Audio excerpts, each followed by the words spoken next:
नमस्कार दोस्तों, स्वागत है मेरे YouTube चैनल मुकेश बैरागी मैथ्स में। और आज हम जो अगली क्लास लेके आए हैं वह अध्याय 3 पर आधारित है। अध्याय 3 जो हमने शुरू कर रखा है, दो चर वाली रैखिक समीकरण युग्म। इसी के अंतर्गत आज हम प्रश्नावली 3.2 को हल करने वाले हैं और उसमें इस अध्याय में जो चीज़ें छूटी हुई है उसको आज कवर करेंगे। तो इस किताब में जो कि आपको दिखाई दे रही होगी, इसमें 3.2 प्रश्नावली है, जिसमें पहला सवाल लिखा हुआ है कि निम्न समस्याओं के रैखिक समीकरणों के युग्म बनाइए और उनके ग्राफीय विधि से हल कीजिए। देखो, समीकरणों को किस तरीके से बनाया जाता है, यानी कि शाब्दिक रूप में जो लिखी हुई बात है उसको किस तरीके से हम बनाते हैं वो देखेंगे। और उसके बाद जो ग्राफीय रूप होता है उसका मैंने जिक्र पहले वाले वीडियो में कर दिया है। उसको ग्राफीय रूप मतलब ग्राफीय विधि से समीकरणों को कैसे हल किया जाता है उसके बारे में हमने पिछले वाले पार्ट में बात कर ली है। तो किस तरीके से शब्दों से समीकरण बनता है उसको हम देखेंगे। और यहाँ पर जो पहला जो सवाल है उसका पहला लिखा हुआ है कि कक्षा 10 के 10 विद्यार्थियों ने गणित की पहली प्रतियोगिता में भाग लिया। यदि लड़कियों की संख्या लड़कों की संख्या से 4 अधिक हो तो प्रतियोगी में भाग लिए लड़कों और लड़कियों की संख्या ज्ञात कीजिए। तो यहाँ पर जो चीज अपने को ज्ञात करनी होती है उसी को मानना पड़ता है, यानी कि जो चीज अपने को पता करनी है कि वो क्या है उसी को हम मान के चलते हैं। तो यहाँ पर हम लिखेंगे, पहले का जो हल कर रहे हैं अपन, माना कि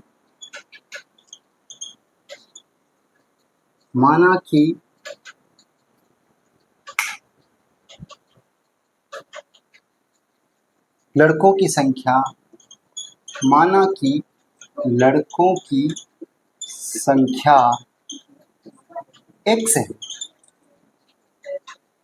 व लड़कियों की संख्या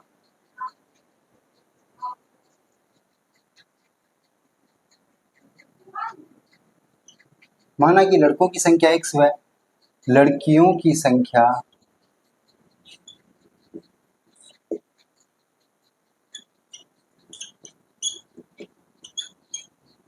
y है। ये हमने माना है कि लड़कों की संख्या x है व लड़कियों की संख्या y है। देखो, विद्यार्थी 10 हैं तो इसका अर्थ है कि उसमें लड़के भी होंगे और लड़कियां भी होंगी। तो यहाँ पर हम लिखेंगे प्रश्नानुसार, यानी कि प्रश्न के अनुसार एक समीकरण बनेगा जो भी आपको पता चल जाएगा किस तरीके से वह समीकरण बनता है। तो कक्षा 10वीं के 10 विद्यार्थियों ने, तो 10 जो विद्यार्थी बने हैं वह कैसे बने, लड़के और लड़कियों को मिला के बने हैं। इसका अर्थ है कि लड़के और लड़कियों की संख्या हमने क्या मानी है अभी, तो लड़कों की संख्या x मानी है, तो x तो लड़के हम मान के चल रहे हैं और लड़कियां कितनी है y। टोटल कितना हो जाएगा 10। इस तरीके से हमने प्रश्न के अनुसार एक समीकरण बना दिया है। अब आगे बढ़ते हैं और उसमें क्या लिखा है उसको देखते हैं। यदि लड़कियों की संख्या लड़कों की संख्या से 4 अधिक हो, तो फिर से पुनः प्रश्नानुसार अगली जो समीकरण बनेगी वह फिर प्रश्न के हिसाब से हम समीकरण बनाएंगे। तो अगला इसमें जो प्रश्न लिखा है उसके अनुसार क्या समीकरण बनेगी, क्या लिखा हो, यदि लड़कियों की संख्या लड़कों की संख्या से 4 अधिक है, लड़कों की संख्या से 4 अधिक है, लड़कों की संख्या क्या मान रखी है हमने x, तो इससे 4 अधिक हैं, लड़कों की संख्या से 4 अधिक है, किसकी संख्या, लड़कियों की संख्या जो कि y है। तो यहाँ पर समीकरण क्या बना, y बराबर x प्लस 4। तो अभी यहाँ पर जो समीकरण लिखा हुआ x प्लस वाई बराबर 10 और ये y बराबर x प्लस 4 है, तो इस समीकरण को थोड़ा व्यवस्थित कर देते हैं। यानी कि हम पहले देखो, इसमें x और y को एक तरफ लिख देते हैं, ये क्या है y, x इधर आ गया तो माइनस का x बराबर ये प्लस का 4।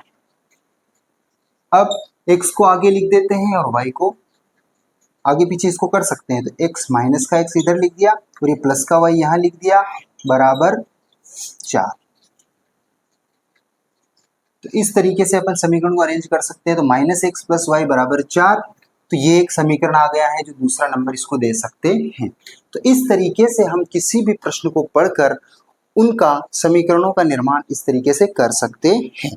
अब आगे इसमें क्या है कि लड़कों और लड़कियों की संख्या ज्ञात करो, और वो भी किस विधि से, ग्राफीय विधि से हल करना है। और ग्राफीय विधि का मतलब क्या होता है, ग्राफ पर इनको हल करना है, जो कि मैंने पिछले पार्ट में समझा दिया है। तो इस तरीके से आपको सेकंड वाला प्रश्न उसकी समीकरण बनानी है, और उसको हल कैसे करते हैं वह आपको इससे पहले जो वीडियो मैंने ग्राफीय विधि का बना रखा है उसको देखना है, और उसी के आधार पर आपको इनका हल निकालना है, वो भी ग्राफीय विधि से। अब अपन दूसरा प्रश्न लेने वाले हैं। दूसरा प्रश्न क्या लिखा हुआ, एक नया कॉन्सेप्ट आ रहा है आपके लिए, जिसमें लिखा हुआ है कि आपको समीकरणें दी हुई रहेगी, और समीकरणें दी हुई रहेगी और आपको ये पता लगाना है कि उन समीकरणों के हल कितने होते हैं। आपको मैं बताऊंगा अभी कि समीकरणों के कितने हल होते हैं, और हम इसी उदाहरण के माध्यम से उस कॉन्सेप्ट को समझेंगे कि समीकरणों के कितने हल होते हैं। तो सवाल लिखा हुआ है दूसरा। यहाँ पर दो काम होने वाले हैं। सबसे पहले आप सवाल भी समझ में आ जाएगा, और दूसरा आपको एक कॉन्सेप्ट भी यहाँ समझ में आने वाला है। तो लिखा हुआ है अनुपातों A1/A2, B1/B2 और C1/C2 की तुलना कर ज्ञात कीजिए कि, क्या लिखा हुआ है यहाँ पे, अनुपातों A1/A2,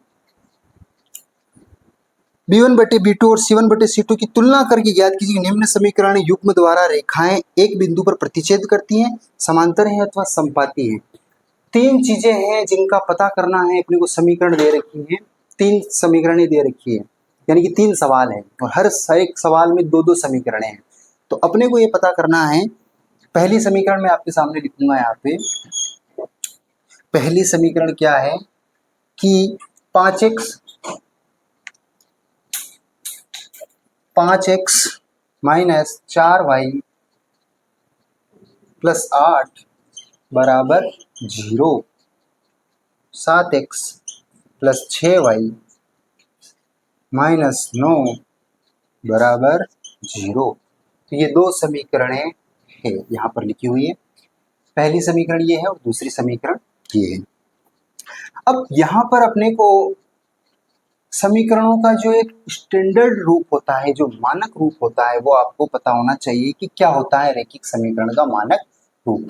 तो वो क्या होता है, A1x plus B1y plus C1z बराबर 0। A1x plus B1y, sorry Z नहीं आया, केवल C1। A1x plus B1y plus C1 बराबर 0। A2x plus B2y plus C2 बराबर 0। इन समीकरणों की तुलना इनसे करेंगे हम, और इनके A1/A2 और B1/B2 और C1/C2 इनके मान हम अभी निकालेंगे। तो देखो यहाँ पर A1/A2 बराबर B1/B2 बराबर C1/C2। यहां पर मैंने अभी फिलहाल के लिए सभी अनुपातों को बराबर लिख दिया है।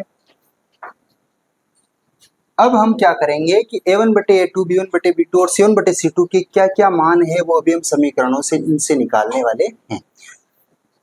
तो देखो ये पहली समीकरण है, ये दूसरी समीकरण है, यहाँ पर ये पहली समीकरण है और ये दूसरी समीकरण है। पहली समीकरण की तुलना पहले वाले से होगी। देखो A1 और A2 x के गुणांक है। देखो x के गुणांक क्या है, A1 और A2। यहाँ पे A1 क्या है 5, तो ये 5 लिख दिया, और A2 क्या है 7। अब बराबर B1/B2 यानी y के गुणांक लिखना है। देखो तो y के गुणांक देखो क्या है, यहाँ पर -4 है, तो यहाँ पर प्लस का 6 है, तो यहाँ लिखेंगे -4 और बटे में 6 आया है, ठीक है। और C1/C2 8 है, और C2 क्या है -9। तो इस तरीके से हमने A1/A2, B1/B2 और C1/C2 इन समीकरणों के लिख दिए हैं। पर अब ये बात आती है कि क्या यह बराबर है। अपने को ये देखना A1/A2 और B1/B2 बराबर है क्या, तो ये 5/7 है और ये -4/6 है। तो इनको अपन सरल भी कर सकते हैं, जहां तक हो सके उतना सरल कर लो। हो सकता है कि कहीं बराबर हो जाए। 5/7, 2 दूना 4, 2 तिया 6, तो क्या आ गया -2/3 बराबर 8/-9। क्या पता चला इससे? इससे ये पता चला है कि a1 बटे a2 और b1 बटे b2 आपस में बराबर नहीं है, यानी कि ये बराबर नहीं है तो ये भी बराबर नहीं है, और ये बराबर नहीं है तो ये भी बराबर नहीं है। और जहां पर ये बात आ जाती है कि स्टार्टिंग में अगर a1 बटे a2 और b1 बटे b2 बराबर नहीं आते तो वहां पर जो स्थिति बनती है, जब ये दोनों ही बराबर नहीं आए तो इसके आगे अपने को बात ही नहीं करना है। तो a1 बटे a2 और b1 बटे b2 जब बराबर नहीं है तो आगे अपने को कुछ नहीं देखना है।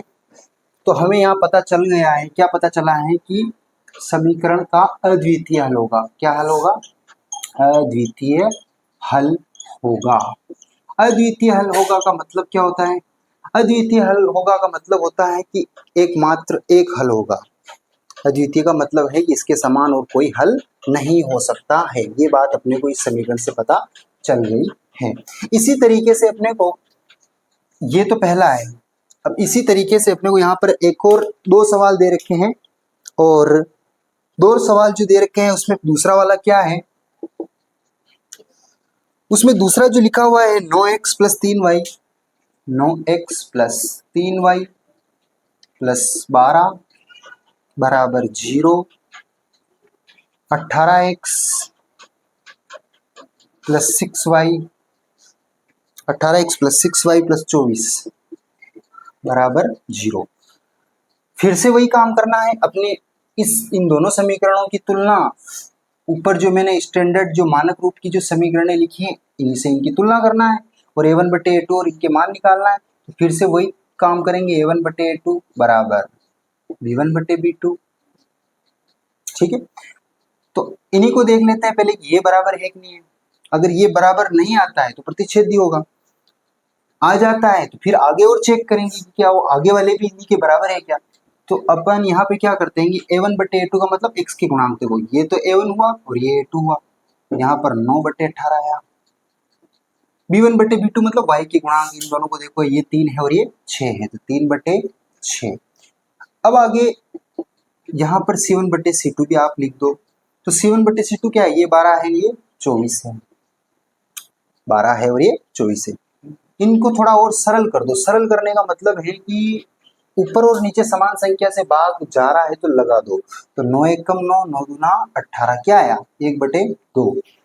3 एकम 3, 3 दूना 6, क्या आया 1 बटे 2। 12 एकम 12, 12 दूना 24, क्या आया 1 बटे 2। इससे क्या पता चला हमें? इससे ये पता चला है कि ये तीनों ही जो a1 बटे a2 और b1 बटे b2 और c1 बटे c2 तीनों ही आपस में बराबर आ गए हैं। और जब तीनों ही आपस में बराबर आते हैं तो इसका अर्थ है कि उन दोनों समीकरणों के अनंत हल होंगे। कितने हल होंगे? अनंत हल होंगे। तो आपको ये दो कॉन्सेप्ट मैंने उदाहरण के माध्यम से बताए हैं जो आपको समझ में आए होंगे। पहला क्या है, a1 बटे a2 और b1 बटे b2 जब बराबर नहीं होते हैं तो अद्वितीय हल होगा, यानी कि एक हल होता है। और जब तीनों ही बराबर होते हैं, a1 बटे a2, b1 बटे b2 और c1 बटे c2 तीनों ही बराबर होते हैं तो अनंत हल होंगे।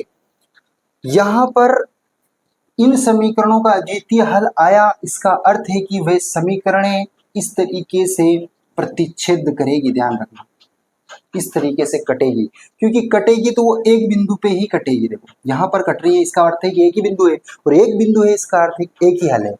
और इसके लिए क्या होता है, ग्राफ में ऐसी स्थिति बनती है, तो ऐसी स्थिति बनती है तो ग्राफ में जो स्थिति बनती है ऐसी समीकरणों की अनंत हल होंगे। और अनंत हल का मतलब है कि पहली रेखा के ऊपर ही दूसरी रेखा भी होगी, पहली रेखा के ऊपर ही दूसरी रेखा ही होगी। इसका अर्थ है कि दोनों ही रेखाएं मिल गई। इसका मतलब ये हुआ कि हर एक बिंदु यानी कि अनंत हल है, इस पे कितने हल हैं, अनंत हल होंगे। तो ये दो चीजें आपको समझ में आ गई होगी। अब तीसरा जो सवाल है उसमें भी अपने को यही चेक करने के लिए कहा गया है कि उसको भी चेक करके बताओ कि क्या उसका हल होता है। तो दो हल तो मैंने बता दिया आपको कि क्या क्या होते हैं।